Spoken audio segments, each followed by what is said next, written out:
The year was 1896. A letter had traveled over 1,000 miles into the hands of the overseers of what eventually would become the most legendary trophy in all of sporting history. What would follow was one of the most pivotal sporting matches in the history of the game of hockey.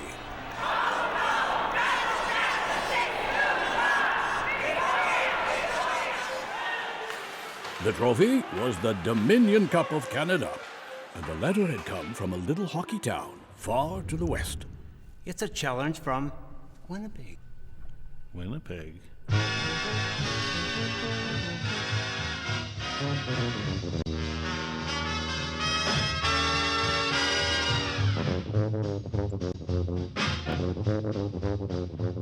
Back in the glorious 1800s, the beloved and adored Queen Victoria reigned over the British Empire. Across the Atlantic was the Dominion of Canada, a beautiful land that for most of the year was, well, frozen. It was here, in that icy womb, the game of hockey was conceived. It would be great for, I guess, everyone involved with the game to be able to pinpoint an exact date of when hockey first started. Being in a culture such as Canada, where we have a lot of winter and a lot of snow and a lot of frozen lakes and ponds and rivers out there, it kind of evolved over time. It's likely 19th century, and there's different ways of playing it. There's all kinds of places where a game was played like this, but not as well organized, not with a limited number of players, that kind of thing. You got a stick, you got a ball, you've got a goal of some kind. You whack the ball into the goal or over a line. Wisdom is now that the first game we would call hockey was played on March the 3rd, 1875 in Montreal. And that was an indoor game. You got a limited space, you got a limited number of players. There were rules about offsides. The offside rules were certainly derived from rugby. The guys who played that first game in Montreal were essentially McGill University rugby players. There was actually a game that had rules, that had refs. The introduction of that game at Victoria Rink sparked interest, and leagues started growing all over the place. Teams in Montreal, Quebec, Kingston, Ottawa, they were all growing and growing. Some of the keenest enthusiasts were the 7 sons and daughter of Canada's first hockey dad, who also happened to be the Governor-General of Canada, Lord Stanley of Preston. 2 of the boys, Arthur and Edward, played for the Rebels, one of the first teams in Ottawa. The issue was at the time there were so many different leagues, and there'd be a champion of one league, a champion of other league. Who was the ultimate champion? And good old Lord Stanley went back to Sheffield, England, and came back with what you'd look at as a fruit bowl. It was called the Dominion Challenge Cup. I have for some time been thinking that it would be a good thing if there were a Challenge Cup which should be held from year to year by the champion hockey team in the Dominion of Canada. The cup shall remain a Challenge Cup and should not become the property of one team, even if won more than once. Overseeing this Dominion Challenge Cup were 2 trustees, Sheriff John Sweetland and Philip D. Ross. They would create and enforce the rules on how the cup would be awarded and defended. So teams could compete for the Dominion of Hockey Challenge Cup by submitting to the trustees why they should compete for this. If you had won the Stanley Cup, you retained it until somebody challenged you and beat you, or you lost in your own league. The Montreal Hockey Club, champions of what was considered the best league at the time, the Amateur Hockey Association of Canada, would be awarded the cup in 1893. Then in 1895, the new league champions, the Montreal Victorias, would automatically take possession of the cup. Lord Stanley would never actually see a challenge match. He would prematurely return to England to succeed his deceased brother as the 16th Earl of Derby. The Stanley family did, however, take the new game back with them. In the unusually cold winter of 1895, the Stanley boys would play a match in front of Buckingham Palace that included the future King George V as goaltender. And hockey became popular in royalty in England, in London. And the cup remained here in Dominion of Canada. And the challenge and the race for the cup began. Out in the Canadian West, curling and competitive snowshoeing had dominated winter recreation. Now hockey had become the rage. By 1896, the Winnipeg Victorias, the hockey champions of Manitoba and the Northwest Hockey League, now had their eye on the Dominion Cup. That January, a formal challenge would be sent to the trustees. The guys from Manitoba were tough, they skated fast, they had their own plays, so they played a totally different style of game, and it had to do with the seasons in that and the temperatures in that. There are people in Eastern Canada who still see the West as a kind of a frozen wilderness. So the people in Winnipeg feel obligated to show people down east, we are real Canadians. Canadian civilization has been moved out here. Our hockey teams can play better, because we come from a cold climate, than you effete Easterners do. That was the word that was often used, the effete East. It's too mild. The executive of the Winnipeg Victorias club would then set the wheels in motion for an epic match in the history of hockey. The Winnipeg Victorias versus the Montreal Victorias. The Victorias have received a telegram from the trustees of the Stanley Cup stating that only one game for the trophy can be arranged with the Victorias of Montreal. Friday, February 14th is the date. It was a one-shot deal. It was a one-game sudden death for the Stanley Cup.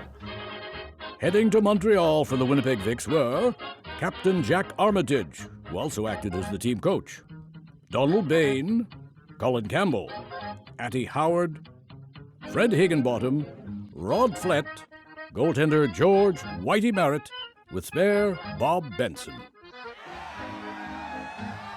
Several hundred admiring friends of the Vics gathered at the depot, and as the train pulled out, 3 cheers and a tiger were given. The Victorias of Montreal, who will be the opponents of the Winnipeg Seven, are by long odds the best team in Eastern Canada, so the game should go on record as the greatest game ever played. We have shown that Winnipeg is the curling center of the world, and if the Stanley Cup is brought to the bullseye of the Dominion this month, we will have proven our right to the title of the hockey center of the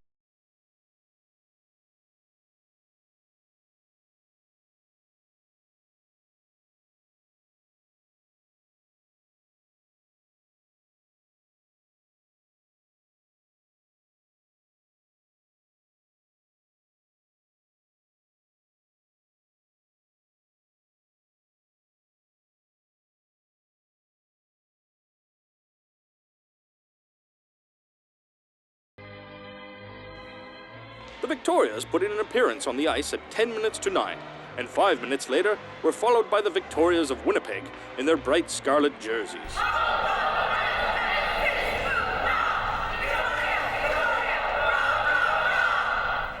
It's basically become a game with 7 players. There was forwards, there was a point cover, there was defense, there was a goalie. Maybe one substitute, maybe not. The fans and the players are seeing these guys from Winnipeg come. George Whitey Merritt came as the goaltender for the Winnipeg Victorias with pads on, and he used cricket pads. And people in the East are looking at him going, what's he wearing? He's cheating, he can't wear that. George Merritt had one more surprise for the Montreal crowd, an unusual goal stick that was wider than the norm. Everything is changing almost every year. People are realizing some things work and some things don't. The puck was already well established in Eastern Canada by the mid-1880s. These guys who were playing hockey at the top levels in this part of the world would already be familiar with the rubber puck as the object of play. The referee would place the puck in between the 2 centers. What they would do in the early days is ring a bell to start the play. By about 1895, they're blowing a whistle. Dropping the puck might make more sense. That's not till about 1904, 1905. And they see this player, Dan Bain. He could skate as fast forward as he could backwards, which at that time was not even thought of. Donald Bain's athletic prowess wasn't just on the ice. He was also a roller skating, gymnastics, and cycling champion. It was only a year earlier that Bain took up the sport of hockey, when he answered a classified ad by the Winnipeg Vics looking for players. So the East is now seeing this team from Winnipeg come, but they were bringing a whole new style. So as they're watching these guys play, Bain and Armitage and Campbell and these guys and Merritt and Nett, they're learning about the game. But there's still the ultimate thing of putting that puck into the net. Both sides showed themselves very careful of infringing the offside rule and whirled round each other without touching the puck. At last, a magnificent run, and the local rooters went wild with delight. Fans of the elite level hockey games in this part of the world would follow them through telegraphic reports. This was very well established by the mid-1890s. It was essentially play-by-play summaries. By 8 o'clock, hundreds of persons had gathered in the city hotels, Manitoba, Queens, and Clareton, to listen to the returns as received by the CPR wires from Montreal. While the telephone of the Free Press was never idle or bell-weary of ringing in response to the response of the anxious inquiries from the suburbs. While Manager Tate, in clarion tones but with distinct Scottish accent, sang out the bulletins. The first rumor was that Montreal had taken the first goal, which dampened the ardor of enthusiasts. But this was corrected as word came that the goal had scored offside.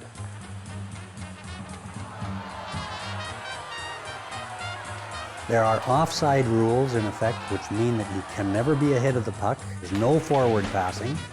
It's basically individual stick handling.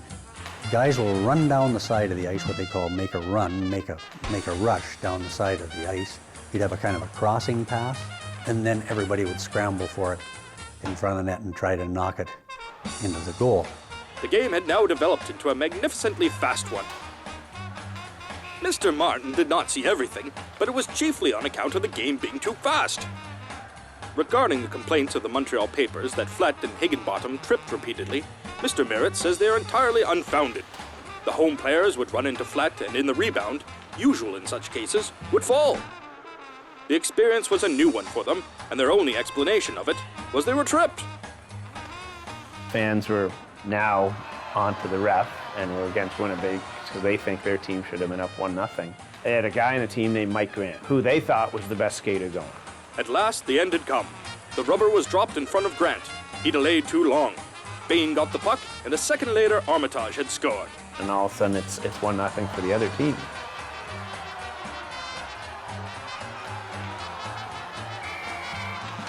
The original hockey sticks looked a lot like field hockey sticks. They were short.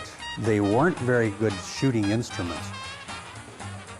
In the 1890s, when guys score a goal from more than 30 feet, that's news.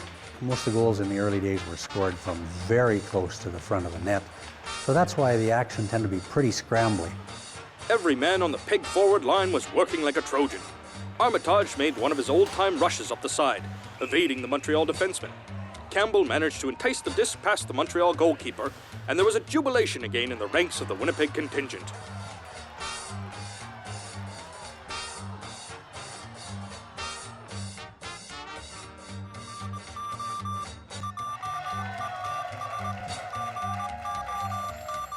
At the halftime, the score stood 2-0 in favor of Winnipeg. They were true sportsmen. They talk about in today's game where they play 30 seconds to 45 seconds. These guys played the entire half. The half would be over, they'd get a little break, they'd start again, and they'd play the entire half again. Women in the stands was a big thing. Younger women, they'd be in their high teens, early 20s, quite often in colleges. The promoters of these elite level hockey games always welcomed women. That created a balance between aggressive play and barbaric play. After 8 minutes of play, Bain and Emerson were ruled off for indulging in a little scuffle and did not appear on the ice again. The boards, in a lot of these rinks tend to be pretty low. Rough play near the boards would be discouraged because guys would topple over. Mr. Martin was evidently impartial, but he was about as erratic in his decisions as could well be imagined. This spoiled the Winnipeg forward combination, and they resorted to a strictly defensive game. Flett and Merritt were simply impregnable. Flett, by his wonderful lifts, made the spectators open their mouths with amazement. Lifting the puck in hockey was like punting the ball in soccer. You couldn't pass it forward. You could lift it, you could hoist it down the ice and land, presumably in the other team's end of the rink. Now, your players couldn't touch the puck, just like in football now, unless they happened to be behind the puck when it was lifted. On the 1896 team, there was only the one Flett brother was from down the Red River. He's from Kildonan area, who was a mixed blood player. The term that would be used for Anglo-Scottish mixed blood would be half-breed or country-born. That's fur trade terminology. It was a big deal. That attached, a community to the team. Then manager Tate had announced that Higgy had broken his suspenders, and a delay was required to secure a new pair. But beside the fact that the game was going in Winnipeg's favor, nothing was elicited until it was given out that there was a fierce storm brewing in Montreal and the wind was looking for Whitey Merritt's whiskers. Well, he was acknowledged as a very good goaltender. He was credited as the first person who used cricket pads. I'm not sure he was. Certainly there was another goalie in Winnipeg at the time who played for the Winnipeg club named A.M. Stowe, S-T-O-W-E, who also was using cricket pads. So which one was using them first? A lot different than today's game. Obviously no mask. The goalies very rarely went down. In fact, they couldn't go down at that time. The puck was moving so fast that the point guards and the forwards would be going back and forth all the time along the ice. You would very rarely have a shot that was off the ice. It was always on the ice, and thus the goalies didn't have to go down. And the equipment, it was almost not even in existence. Hot shots, swipes, lifts, and easy shots were apparently all the same to him, for he took them all out with equal ease. To sum up the match, the forwards won it in the first half, but the back division saved it in the second half. The Winnipeg Victorias were playing a kind of a kitty bar the door game by the end of the game, make sure they don't get one. But the fans, I think, in the East were totally surprised when this team from Manitoba came, but they were playing it a different way. And ultimately, in that year, the West way was the way to play. Sunny days never left the darkest smile with those bright sunny days. The Herald says Winnipeggers owe their victory primarily to the really marvelous work of goalkeeper Merritt. They should erect a statue to Merritt in Winnipeg, for there never was such a goalkeeper, and generally to the utter and awful incompetence of referee Martin. 3 cheers and a tiger for the Winnipeg Victorias. All Winnipeg today rejoices, for the boys of the capital of the Prairie Province have won for themselves the laurel wreath of victory, the crown of glory, to which they are justly entitled. The visitors traveled east in search of wisdom and found victory, but they left a lot of wisdom mixed up with sadness behind them, and after a while we eastern remnants of an effete hockey civilization will arrive at the conclusion that it is possible to extract some sort of good out of the wild and woolly West. The Pig contingent, on the other hand, had enough money to start a private bank, no less than 2,000 gold plunkers, and went down into the genes of Winnipeggers. Why let the blues get you down? George Merritt would be quoted in the Winnipeg Free Press. The caretaker of the rink was so worked up over the defeat that he shed enough tears to almost fill the big trophy. Everybody acknowledged that they had won the game fair and square. In those days, it was the normal thing for the team that hosted the game, the Stanley Cup champion, would host a banquet. The game was over, a hard-fought match, and it's not like the game's forgotten about, but it's dinner time. What's amazing about that, and a lot of sports nowadays, you never talk to the other team in that. The city of Winnipeg Whirlwinds swept down on the world's champions like a wolf on the fold. The boys from the West have wrested from them the glories of victory. The Stanley Cup is ours. Mr. George H. Merritt, the man who won the Stanley Cup, returned to the city on yesterday's CPR train. He made his way to the Winnipeg Hotel, there to refight the great battle before an audience of ready listeners. It was the first Stanley Cup shutout. It was the first time, obviously, goalie pads were worn in the Stanley Cup. But what George brought to the game, and every goalie in the world now thanks him, is equipment that was specifically designed for goalies. The next week, the rest of the team would catch up with Merritt in Winnipeg, where their adoring fans were waiting to celebrate. When they arrived, everyone was there to greet them. Their town was now the champions. They challenged the mighty East and they beat them, and they brought that cup back, and a parade kind of broke out. And they all stayed with the players in that as they traveled back with the cup back to downtown Winnipeg. The Winnipeg Victorias were now on Main Street, Winnipeg, leading the first cup parade ever. Mayor Jameson delivered a hearty address of welcome to the champions on their return. He said Winnipeg often had reason to be proud of its devotees of any sport, but on this occasion the citizens were particularly proud and had shown it.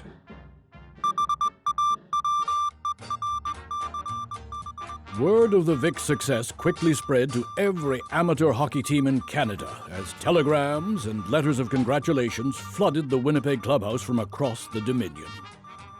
The Montreal Vics were so intent on regaining their cup they issued an immediate challenge to Winnipeg after the loss in 1896. It would have to wait until that December. The outcome of that game isn't really important to this story. But Winnipeg's team of 1896 was the first team from outside Montreal that was the holders of the Stanley Cup.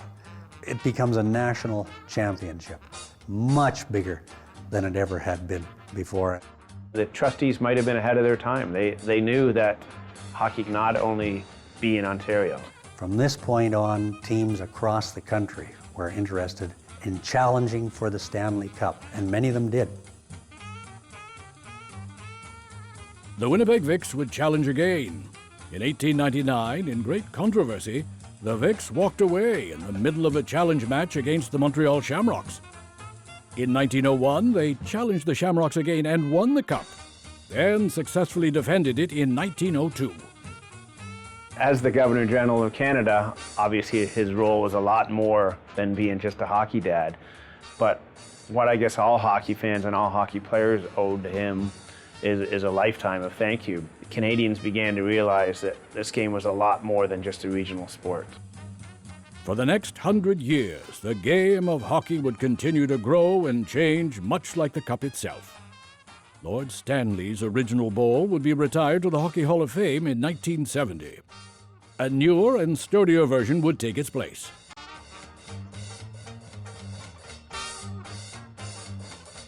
It's been over 100 years since a Winnipeg team has carried the Stanley Cup down Main Street, and the Victorias are long gone. But perhaps it's time again for the little city from the wild and woolly West to show the world that Winnipeg is the greatest hockey town in the land once more.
Bye.